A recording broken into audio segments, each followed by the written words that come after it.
Ladies and gentlemen, welcome back to another episode of the All Aces podcast. And today we have a very, very special guest. We got the champ here with us today. Ladies and gentlemen, I want to make sure I do the right intro. We have the two-division world champion. We have the current unified WBA and WBO cruiserweight world champion, former WBO super middleweight champion, and arguably one of the greatest Mexican boxers in boxing history. Ladies and gentlemen, please help us welcome Zurdo Ramirez to the pod. Let's go. Sir. We're excited to have you, bro. Like, for me, when we knew you were going to come on, I was like, dude, finally somebody, because I'm from Mexico, and they always kind of give me shit. Not that they're, but I was like, dude, we're going to have a guy from Mexico, from Sinaloa, ¿verdad? Yeah, Sinaloa. Mazatlán, Sinaloa. El bello puerto. El bello puerto. Tell them a little about Mazatlán, because I feel like a lot of people, when they go to the Cancuns, the Tulums, but Mazatlán, that's like one of the gems of Mexico. Yeah, Mazatlán is kind of like Cancun, like Vallarta, some kind of like that, but there is way different because we have we call pulmonías.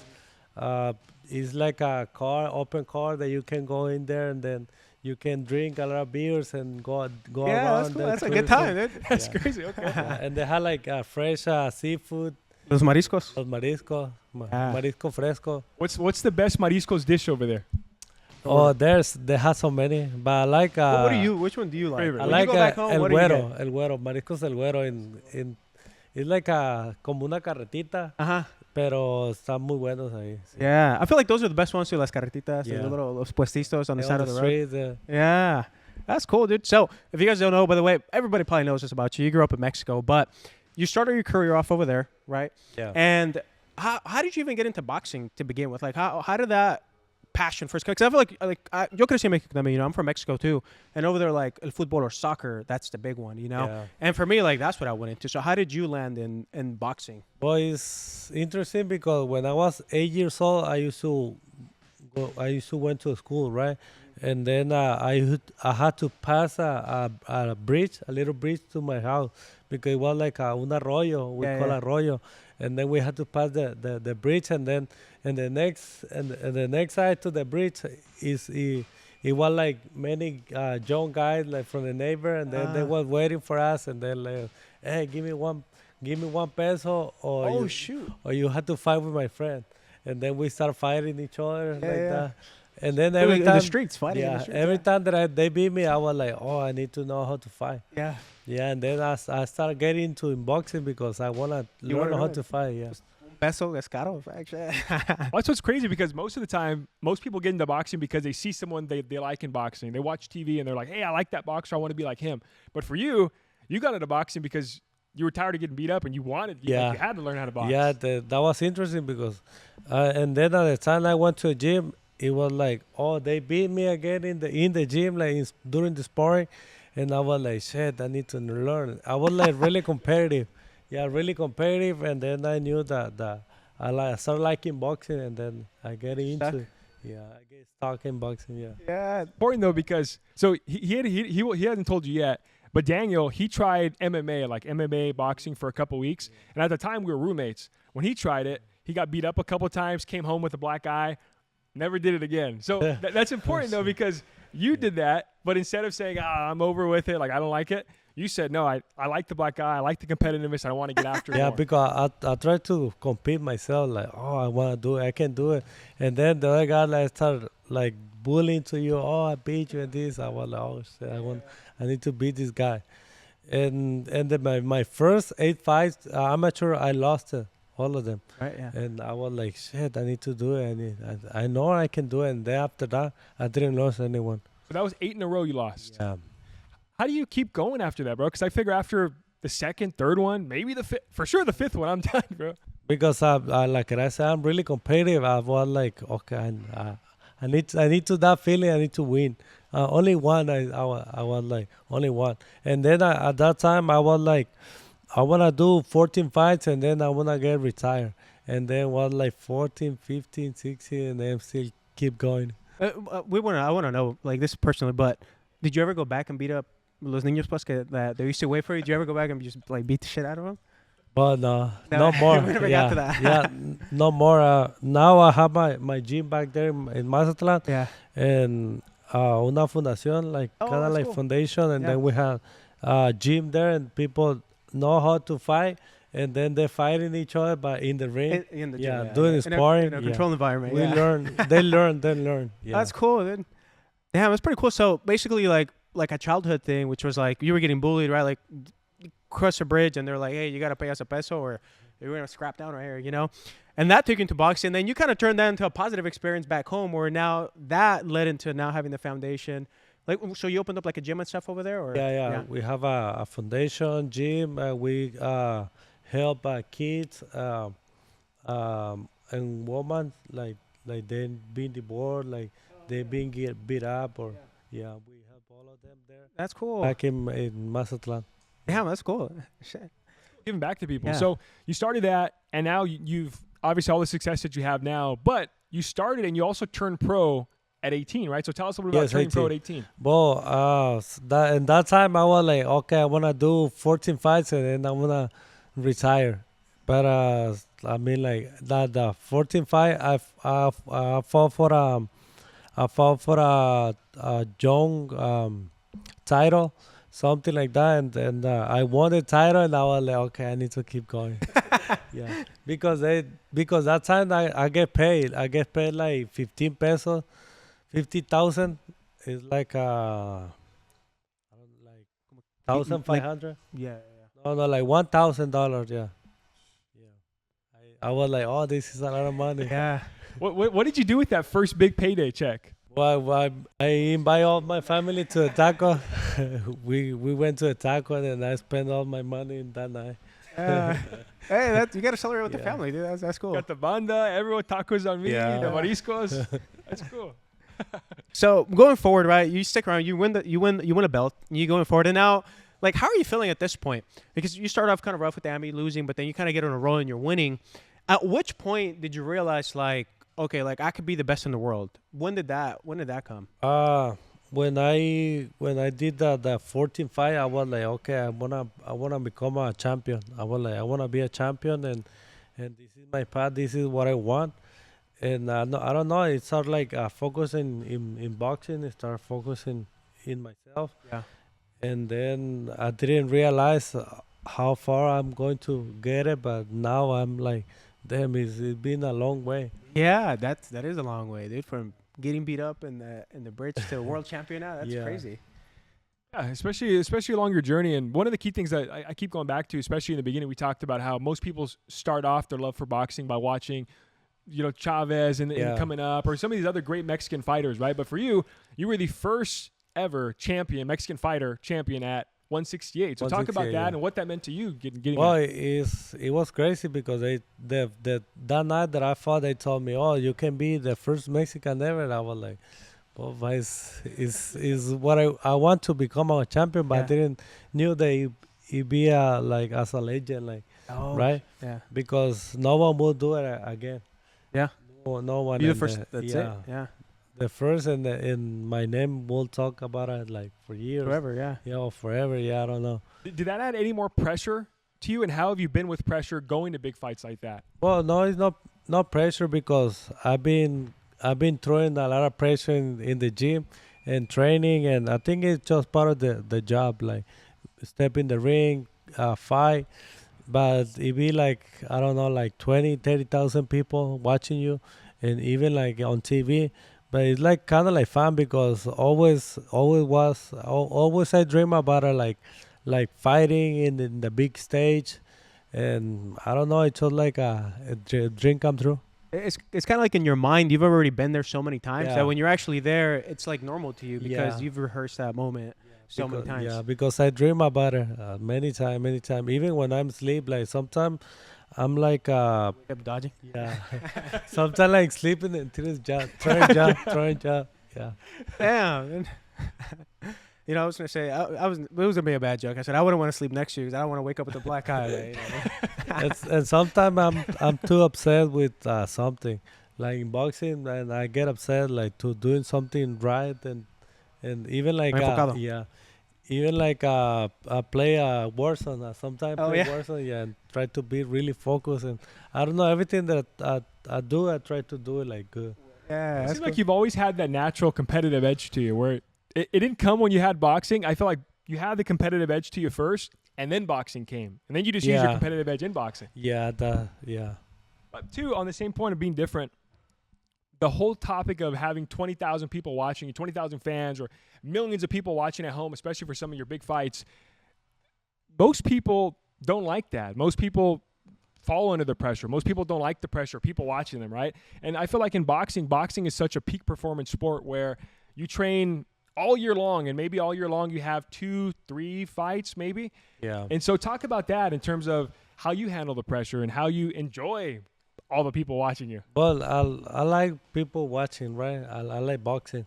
But sometimes I don't like to do a lot of interviews or be in the cameras like that. It's like sometimes like too tired for talking, and sometimes I feel like I don't want to talk, but I had to. You have to. That's part of the job. Yeah. Well, because I can only imagine, especially because I feel like a lot of people, what they don't see as part of the sport is that leading up to the big fights, there's like so much promotion going on where obviously that those interviews and like being on camera, being on TV, that does take up a lot of time. And if you're training, doing a camera work or being, interviews and stuff like that, it kind of gets in the way of like resting, or also too, like, even though your body's not working necessarily when you're like doing interviews, like the mind is kind of still going, Yeah. Even for me, I had to think more because I'm thinking in Spanish and then I had to translate in English. Yeah, it's funny. I experienced that too. Like when I first got here, I was doing the same thing. Like it took me a while to like talk, porque like your mind, even to this day, I count in Spanish in my head. I don't count in English, even though like I speak English now. But yeah, I feel what you're saying because it's like you have to translate. Your brain translates and then you get to speak English. Yeah, that's like a little lag. Yeah. Well, he talked about, I'm sure you mentioned a little bit, but it's funny to hear. It's cool to hear stories like that because he came over here from Mexico when you were how old again? 12. And so he talked a lot about when I first met him, when he first came over here, having to go through the classes, like the English classes here, and getting made fun of a lot for not knowing English. So there's a lot of obstacles you've had to overcome too, just being the champ in terms of outside of the ring, having to do interviews in English and having to learn English. You talked a little bit about that before. But when I got here, that's what I was talking about it, because when I got here, I didn't speak any word English, nothing. And then I used to live in Inglewood. I used to live in Inglewood, and I used to run on the streets, right? Yeah. And then sometimes I get stopped for people, and they were like, "Hey, what's up, man? Where you from?"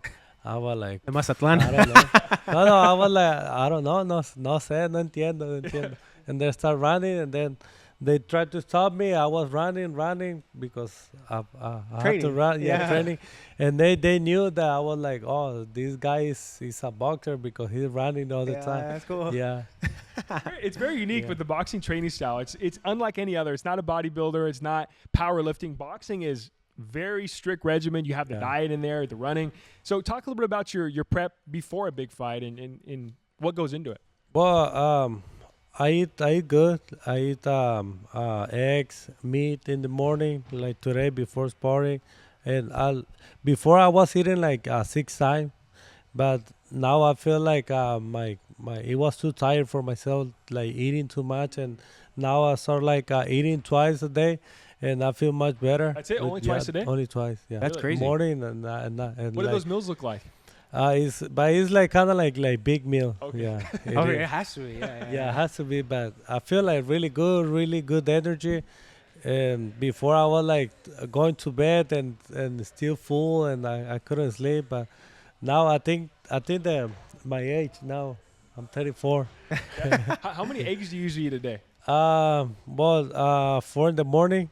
Yeah, just 4. Oh, okay. The reason why I ask is I ate steak in the morning, or eggs and steak, eggs and chicken, or mix it up with the protein. Yeah, most of the time steak and eggs. Okay. Yeah. The reason why I ask is sometimes you hear a lot of like the boxers, or even like, for example, I'm in the bodybuilding world. I'm not a bodybuilder, but I did like a little diet and stuff. And you hear some of those guys, they eat 13 eggs in one sitting or 20 eggs a day, something crazy. So I didn't know if that was the same case with you in terms of.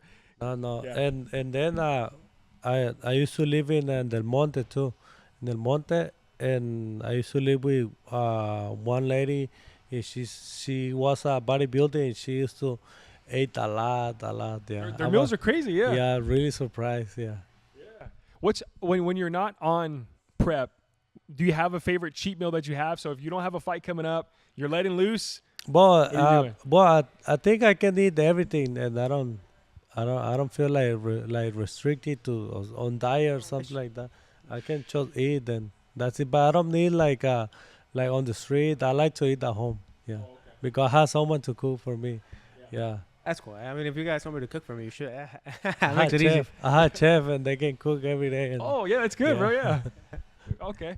And I bet it's a lot easier now with the weight cut, right? Because Yeah. obviously before switching weight classes, now moving up a weight class, have you noticed a difference in diet and in terms of like your prep and enjoying it better now? But yeah, it's a lot better now. A lot better now. I don't have to like really strict on my diet. Before I was like try to eat everything like chips, ice cream, everything. Now I can eat everything. I don't want to. Yeah. I feel like it's like a mental thing too. Like once you kind of know you can have it, it's almost like your body doesn't want it. Yeah. But it's like once you know you can't have it, then your mind kind of just like Yeah, it changed. I want Yeah. it. Yeah. What was the first thing that you missed like when you first came? Because like for me, like when I first got here, like the culture is way different. You know, it's even different too coming from like a beach town to coming to like LA or like Inglewood and stuff like that. How mentally what did you miss about home when you first got here? Bob, I miss. Because you were what, 20, the- not the country. You were yeah. 25, huh? Yeah, but Got here? I miss the beach. The beach. Yeah.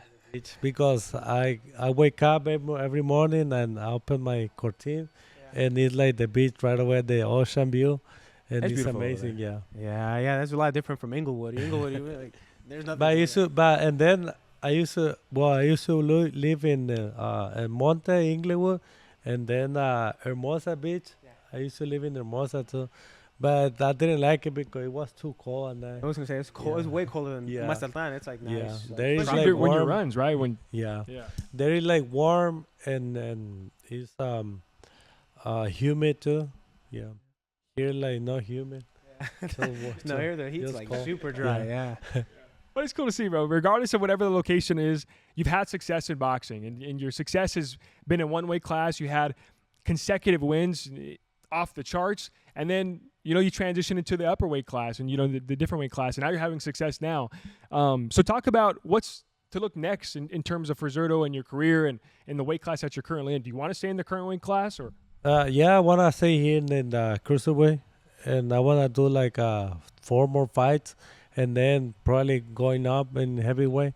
Yeah, we'll see. That's what I want. I want to challenge myself. Yeah. How does that look, bro? Because from the current weight class to heavyweight, Well, I started in 160. It was like 72 kilos, 160 pounds, and then start like 168, then 175, and then 200, and then 200 plus, what is heavyweight at right now? 200 plus. Like 200 plus. Yeah. That's a big jump. Like 201. Yeah. You're gonna have to eat a lot more than 4 eggs, bro. You're gonna have to Yeah, eat no. the Yeah. 15 I need eggs. to. Yeah. So for you, what is it? What do you want to move up though? Just to challenge.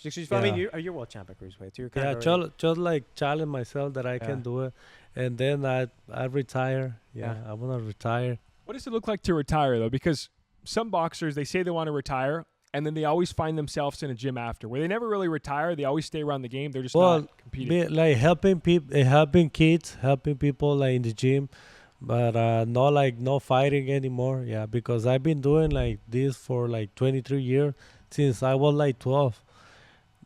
I think it's my time almost come. Yeah. Does it ever get? I don't want to say old, but does it ever get old? Boxing and just the game of boxing? No, never. You never get old. You always want to compete. But I think I wanna. I had 2 kids, and I wanna be like healthy, and I don't wanna get any issues or nothing. Yeah. And I wanna. Grow up with them, and That's the ultimate goal. Boxing is the vehicle or the tool to provide for your family, Yeah. to provide for your 2 kids. So I know he has 2 kids right now. Dan, maybe you can talk a little bit about your, the 2 kids and work and putting it together. But how has that been for you? But it's been interesting because when I was like 8 years old, we have a problem because my family is like ¿cómo se dice? We came like really poor, right? And then always was like the issue was the money. Like, hey, like, "Appa, I need some money to go to school." And he was like, "Oh, well, tomorrow." I was like, "Shit, I need to work because I want money, right? Because I want money to buy something, candies or spend in the school." And then I started like boxing, and then I started making money, and I was like, okay, this is what I want. I want to make a lot of money, and then I hear that a lot of champions make a lot of money, and I was like, oh, this is my path. This is what I want. Yeah, this is it. And then as soon as that I start like reaching my goal, reaching, and then sometimes it's like up and down, right? Like in life, like sometimes you try to reach something and it didn't happen, and then you lost your like your ego, your like confidence, and then you think like you lost everything. But then you start like working again because like you start like con hambre, like hunger, how you say, hungry, yeah. And then like start working, and you try to reach, and then as soon that you reach something, it's like the mentally, the human mentally is not prepared for to have everything. That's why you have to have every goal like long term goal or like short goal, something like that. Yeah. You know, it makes sense because the moment you get to your goal that you thought you wanted or you worked your whole life for, the goalpost moves, right? Because then there's always another goal. There's always another belt. There's always another champion to go after or another hit list to have, right? Yeah, like that. Yeah, the goalposts are always moving, and that's just a part of life. I heard a story one day or analogy where they talked about whenever you have a good steak, like a good steak dinner or a good marisco, right? Where you take the bite of the marisco, it's really good. It tastes really good, but you still want more. You don't stop just after one marisco. So it's almost the same exact way in boxing for you, right? Where you have the belts, you have the records, you have the consecutive win streaks, all this stuff on Zurdo's resume, but it's almost that blissful satisfaction that keeps you wanting more. Yeah, but the end of the day, you want more. Always you want more, and never satisfy. Yeah. Never satisfy is a problem also too, because you never satisfy. You want more. You want to reach something, and then never is the end. Yeah, 100%. And the good thing is I feel like what really helps with that is having a good team around you. And I know that you yourself, you have a really great team around you. And we're in some of your team here, your home gym here at Brickhouse Boxing Club in Los Angeles. So tell us about what Brickhouse Boxing has meant to you and the team here for your career. Well, it's like a family for me, and have a Brickhouse Boxing gym. One of the guy, he made this gym. He made it for one of the greatest in LA. This is Ian, my friend. He's here. He's man. He made it. Yeah, he's a man. He every time he's trying to like look in every detail, like to make it better. Yeah. No, as soon as you walk in here, it is popping in here. Yeah. Brickhouse. If you guys haven't been to Brickhouse Gym right here in Los Angeles, I promise you, it's a one-on-one experience. And it's not just boxing. They have weights in here. They have classes going on. Everything. I mean, weight training, circuit training. Yeah, is really complete, that gym. This is the spot for training. We live 3.5, almost 4 hours away. And I was telling Daniel and Matt. 3 hours? Yeah. Damn. We drove over here this morning. We left at about 4:30 in the morning to get here. Damn, But that's we were crazy. talking and we were like, man, if we could live anywhere, we'd want to live here because there's so much stuff here. Like the food's really good here. Brickhouse is here. Yeah. Zurdo's here. Everyone's here, man. Yeah, you have everything here in North Hollywood. Yeah. But obviously, this is where you train. This is your home. You have a good family around here, and we couldn't say thank you enough, man. We know you're in between sparring sessions. You have a lot of training in prep, and we really appreciate the time taken out of your busy schedule to sit down with us and hang out with us, man. Thank you for having me, and don't miss the fight May 2nd. Ladies and gentlemen, May 2nd. Well, one last question. Sorry, because I know you have the fight up and coming. We got so busy talking about the mariscos and everything else, man. I'm kind of hungry right now. But the upcoming fight. Tell us about your upcoming fight. Tell us about your prediction and the preparation for that. In May 2nd in Las Vegas, T-Mobile Arena, and it'll be an amazing fight. Don't need to watch that fight. Yeah, tune in. And a lot of people out there, in terms of just critics and people that are in the boxing world, it's a very interesting fight with yourself and David Benavidez, just because of the fact that pressure fighting is a big thing, and I feel like both of you guys have your unique styles of pressure fighting, unique styles to push the pace. So what goes into that, and what's going on in your mind with that? Well, it be a war. They be a war, and we know each other. And he like to pressure me. I like to fight middle distance, and then we know each other. We've been spar a couple times, and I think it'd be fun fight. It's gonna be a good one. And it's good to see too that you guys spar, but you have a good relationship too. But at the end of the day, nothing matters. Just win. Yeah. In the ring, anything matter. Yeah. Everything gets settled in the ring. That's what I tell him. I said, if we're best friends, but if we ever went in the ring together, only one person's going out. Outside the ropes. Yeah. Yeah. I mean, because in the ring it's like the ego, like you want to win. Yeah. Nothing to matter. be great. You guys are daring to be great. Yeah. All right, ladies and gentlemen. Yeah. Thank you so much, Zurdo, for coming out. Thank you. And Thank you make sure that you block out May 2nd for the Zurdo Ramirez versus David Benavidez card. You know who our money's going to be on. You know who we're rocking with. Zurdo Ramirez right here. Make sure you tune in. Thank you for tuning in today. Thank you so much. Yes, sir. Ladies and gentlemen, we'll see you on the next one. Peace. Peace.